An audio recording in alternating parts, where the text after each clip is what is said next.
Hi everyone, it's Dot, and today we're going to be having a little bit of fun, but it is going to take some work. I'm going to be making a chocolate swirl cheesecake, and the nice thing about this is there's no crust.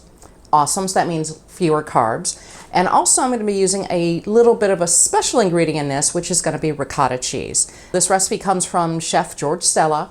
I'm following it to a T for the most part. The only thing I'm really doing is adding the chocolate swirl part, which I haven't done before. I've made the cheesecake, it's come out wonderful whenever I've made it before. The chocolate swirl is a little bit different for me. So the first thing you want to do when you're making your cheesecake is you want to use a Springform Pan. And basically you have this release here, if you're not familiar with them, because it will release the sides from the bottom of the pan after your cheesecake is done. I've already went ahead and sprayed this with an oil. If you notice, I have paper towels here because it's leaking. The bottom and the sides are not attached. You want to take tin foil and you want to wrap the sides and the bottom in tin foil. You want to make sure you have a seal here so no water can get in. And you're wondering about water, we'll get to that in a moment. All right, it's all wrapped, and what you'll notice is I try to have it come all the way up as close as possible, and the reason for that, you're gonna take a roasting pan. I already went ahead and I filled it up with about 1/2 inch of water. And my measuring for this, I didn't use a measuring tape, I just went to my first knuckle, essentially, of my index finger. What you're gonna do is when you have your batter in here and you're about to bake, you're gonna put this into a warm bath. That'll help protect the cheesecake top. Otherwise, it can actually split and crack. I'm preheating my oven to 400. So what I'm going to do is take my water bath and place it on the middle shelf and let the water warm up.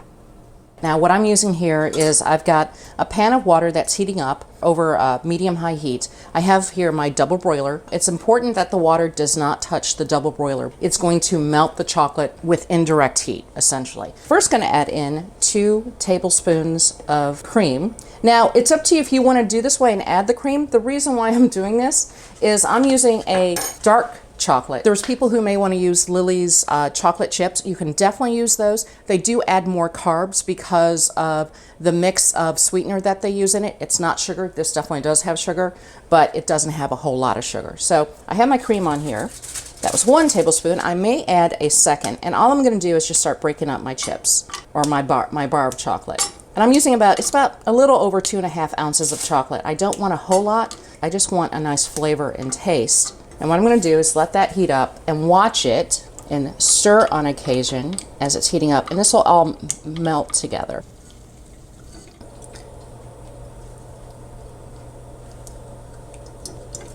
I took my chocolate off heat, so it's cooling right now. I don't want it completely hot when it goes on top of the cheesecake. Right here is my ricotta cheese. I'm beating the ricotta cheese because what you want is it to have a smooth or as smooth as possible texture. I'm adding the cream cheese a little bit at a time simply because my mixing bowl is small. It's not as large as I would like it to be. But this way it makes more space as I add in the rest of my ingredients for the batter. I'm adding in my sweetener, and I'm using a powdered sweetener. I'm using Swerve in case you're interested. And next up is going to be the sour cream.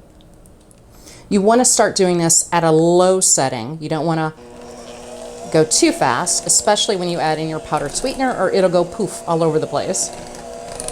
Once you have your sweetener mixed in, set your mixer to a medium speed. I've already added 2 whole eggs in here. Now I need 3 egg yolks.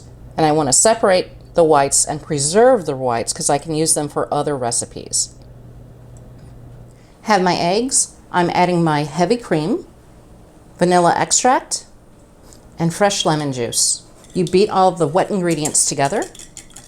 You just want to combine them. You don't want to overbeat them. I poured my egg mixture into a large measuring cup because I can better control the pour. You want to go slow when you're adding it to your cream cheese mixture.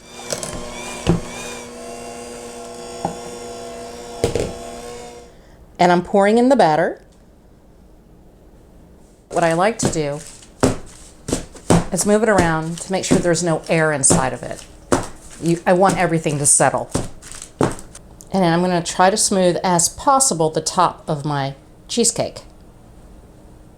All right, now I'm going to do is sort of just place my chocolate on here. You want to be careful. I don't want it necessarily to be all over. I'm going to do spots where I do my chocolate swirl. And I'll show you what that looks like. You just want to take a toothpick and you just want to start swirling it for your design. And you go outward as you go, but you want sort of a nice thing. If you want like bigger pieces of chocolate, like right there, you can do that. And you just sort of go a little bit round and swirly type of way.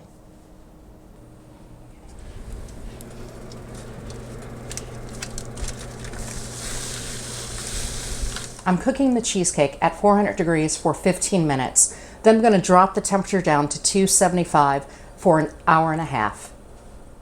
It's done, and if you look at it, you can see it raised real nice, and it's browning on top the way I want it. I'm going to shut my oven door, and I'm going to leave it in the oven for 3 hours. Temperature is going to come down slowly, and what I'll do is make sure the cheesecake doesn't really fall that much. That's the idea. After 3 hours, it then goes into the refrigerator for 8 hours. All right, the cake is done. I let it sit in the refrigerator overnight. When you're done baking it and when it sits in the oven for a while, you're gonna start seeing the sides pull away from the side of the pan. I didn't have that happen completely, and sometimes that happens. And so I just took a knife and ran it around the edges to hopefully separate the cheesecake from the pan. Now I'm gonna release it from the pan, so hopefully my little trick worked. So here we go.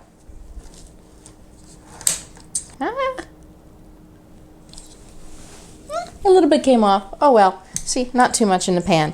Otherwise, whoops. Otherwise, it's looking pretty good. I always have a clean knife, so that's why I cleaned it off.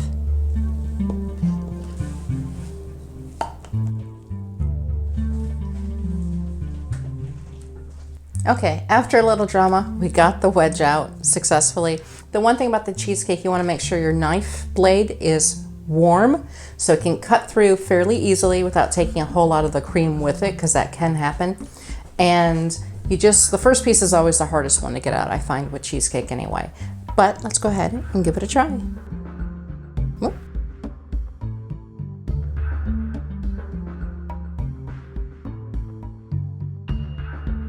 Yay! I'm so happy with this.